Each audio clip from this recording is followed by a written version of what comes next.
On today's episode of the Cryptoverse Market Roundup, IOTA takes the biggest losses, EOS reaches $123 million in funds raised from their ICO, and DubaiCoin appears on CoinMarketCap twice. All of that coming up on today's episode of the Cryptoverse Market Roundup. Stay right there.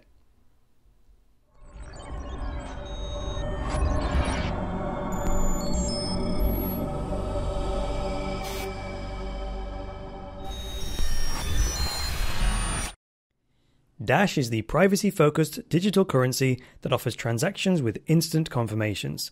Its unique decentralized decision-making and self-funding system make it an ideal choice as a stable and secure digital cash. Click the link in the video description to learn more. Hi there guys, and welcome to the latest episode of the Cryptoverse Market Roundup. This is your regular dose of price movements and market analysis on Bitcoin, cryptocurrencies, and blockchains. I'm your host, Chris Coney. I'm also the founder of Cryptoversity.com, the online school where you can learn about Bitcoin, cryptocurrencies, and blockchains. And you can find out more at Cryptoversity.com. So you're tuning into the live stream of the Cryptoverse Market Roundup. We have two segments, beginning with the Market Roundup itself, and then moving on to the chart reading. So let us begin with the first segment, which is the Market Roundup itself, which we are accompanied by CoinMarketCap.com to give us the data and the insights. So what insights do we have today? We're having a mild red day today with about 85% of the coins in the top 20 being down in terms of percentages. We have two heavy losers today. We have IOTA, which is here in 8th place still. There's IOTA right there. Now, IOTA is down 13.19%, although it is still cemented in that 8th place with a $910 million market cap and a coin price it's trading around 32 cents a coin right now. The other big loser is EOS, actually, which is there, if I point to it, 12th place for the old EOS. It's down 12.56% to $2.95 a coin. Now, EOS's market cap today is 503 million. And I've been looking at Etherscan this morning, and the EOS owner contract, it has $111 million worth of Ether in it. And then there's another $12 million in the crowd sale contract. So that 111 million has already been transferred to the EOS owner account, and there's 12 million yet to be transferred. So I added those two together. That's how I got to 123 million raised in the ICO so far. Now, do you think that's enough to build version 1 of EOS? Let me know in the comments below. I thought that was a kind of a funny question. Anyway, moving back to the cryptocurrency prices. The biggest winner today is ByteCoin. See ByteCoin there, right in 20th place. So ByteCoin is only up a measly 1.52%. I mean, that's just enough to raise its market cap above Gollum and put ByteCoin in 20th place, right? The other award that I give out is the Most Traded Coin Award, which today, as normally does, goes to Bitcoin, actually by a wide margin. Bitcoin trumps Ethereum's trading volume by about 50%. So that's that. And finally, I've noticed today, I was looking for some honorable mentions or some obscure coins, and I noticed that there are two Dubai coins. So one of them is in 51st place, down here. There it is, DubaiCoin. And then the other one is in 65th place. So just off the screen, DubaiCoin, right? Now, there is a difference here. The one in 51st place, which has a market cap of 66 million, nearly 67 million, its symbol is DBIC. Whereas the other one, which is also called DubaiCoin, is DBIX and has a $47 million market cap. So I don't know anything about these projects or this project. So if anyone could let me know in the comments below what's the hell's the difference between these two, I'd very much appreciate it. So that's all I've got for you in terms of the market roundup. So let's move on to segment number 2, which is the chart reading. So we're going to read the charts for Bitcoin, Ethereum, and Litecoin trading against the US dollar. And we do that because it comes from, or courtesy of, Coinigy charting software. Click the link in the video description to sign up for a free trial of Coinigy so you can copy my analysis and then follow along on a day-to-day basis when we do the market roundup. So this is Bitcoin trading against the US dollar. A bit more of movement on Bitcoin today. You know, we've been talking about this the last few days. It kind of looks like now we're coming back to test 2,500, which so far is holding. So you'll see two red horizontal lines on the chart today. One is the current price, and the other one is one of my Fibonacci retracement lines, which just happens to coincide with 2,500. So there are 2 points of support there. There's the psychologically significant number of 2,500, then there's the Fibonacci retracement line. So those two would have to break simultaneously for the price to go below. Now, I wouldn't be surprised, you know, if this sideways movement that we've seen recently continues for the rest of July, and that would be due to this uncertainty surrounding the various Bitcoin network upgrades that have these overlapping schedules, right? You know, someone actually asked me yesterday whether I would suggest buying Bitcoin during the last week in July, and my answer to that was absolutely not. Given that the 1st of August is one of the key milestone dates, leading up to that, I personally, for the average user, I really wouldn't consider buying any Bitcoin during that time. So my recommendation to the average user is actually just not to use the Bitcoin network at all from the 24th of July until around the 7th of August. So there's a 2-week period there. And that might even be longer to leave it alone, depending on how it plays out. And we can't know until it starts happening. There's so many unknowns. So that's what my recommendation is on that. Now, secondly, we're going to move on to Ethereum trading against the US dollar. All these prices are provided by a price feed from Bitfinex for the sake of consistency. So here we have Ethereum. Let's start off with a shout out to Paula Green from yesterday's YouTube comments. She said, quote, Ethereum will break to the downside. For the last 3 weeks, Poloniex Exchange has had a notice up saying, due to ongoing network instability, we've disabled Ethereum deposits and withdrawals. We'll enable once we know the network is functioning properly, close quote. Now, I was aware of that notice actually, and Paul actually reminded me of it, and I thought, I wonder if that's still the case. So I went into my Poloniex account to check the deposits feature, and to my surprise, Poloniex did in fact give me an Ethereum address to deposit funds into. So maybe maybe they are accepting Ethereum deposits once again.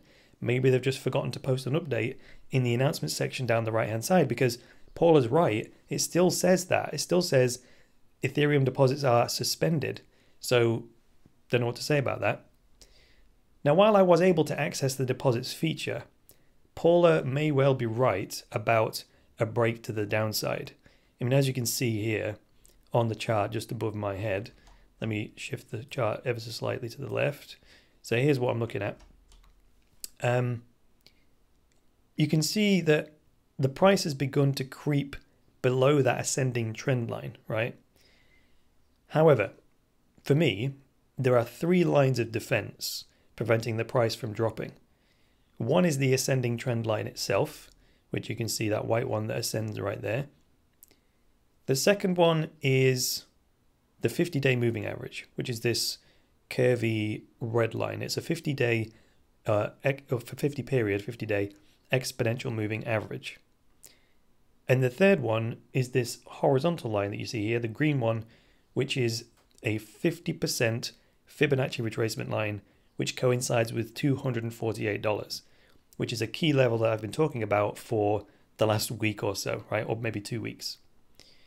So any significant drop in the Ethereum price would have to break all these 3 levels.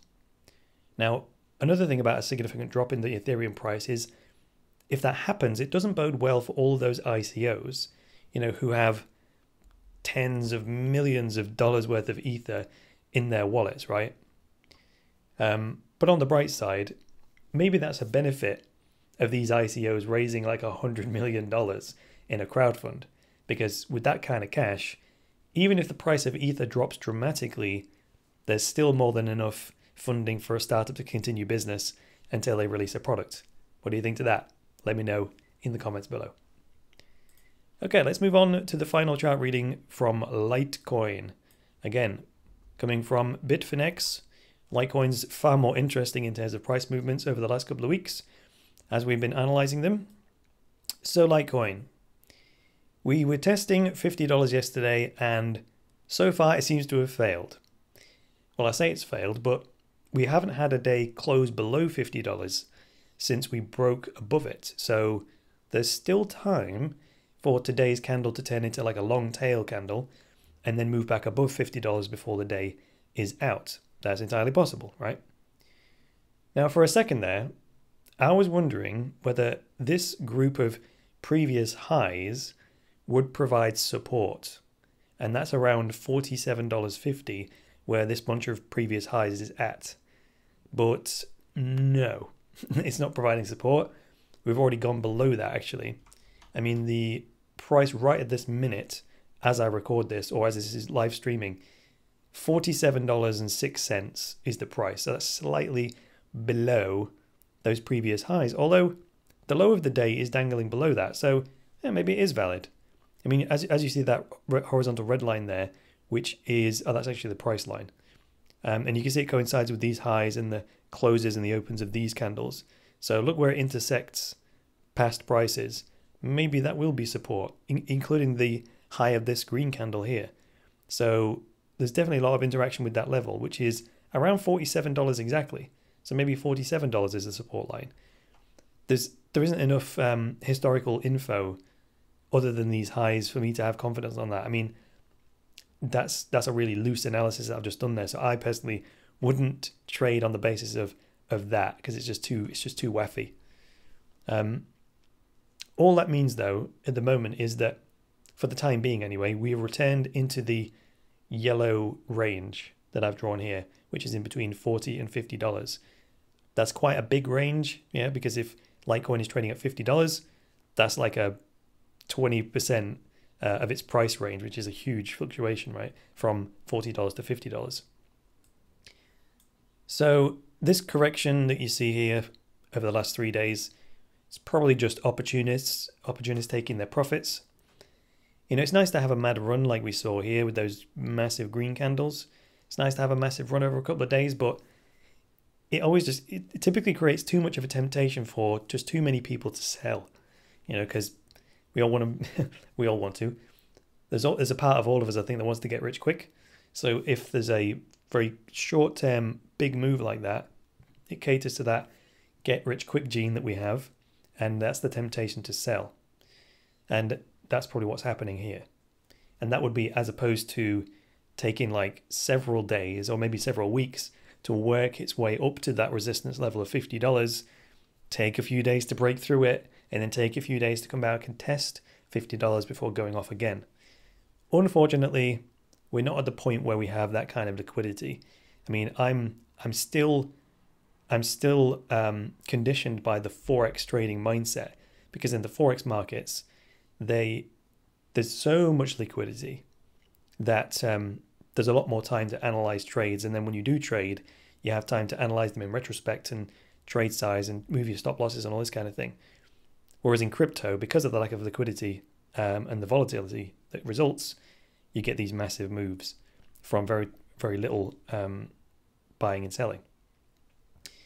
So the situation in the forex market, it just allows more time for more buyers and sellers to assess the situation and then get an even balance of one and the other.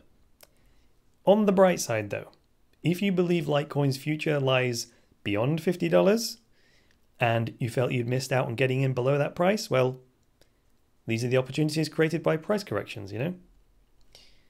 So that's all I've got for the chart readings today. I hope you will click the link in the video description and sign up for a trial of Coinigy. Have a play around with the charts, copy my analysis if you want. Please use my link in the video description. Helps to support the show. Coinigy is just $20 a month, and you can even pay with Bitcoin. And if you share your referral link with other people, you can get commission for that as well and credit it against your account.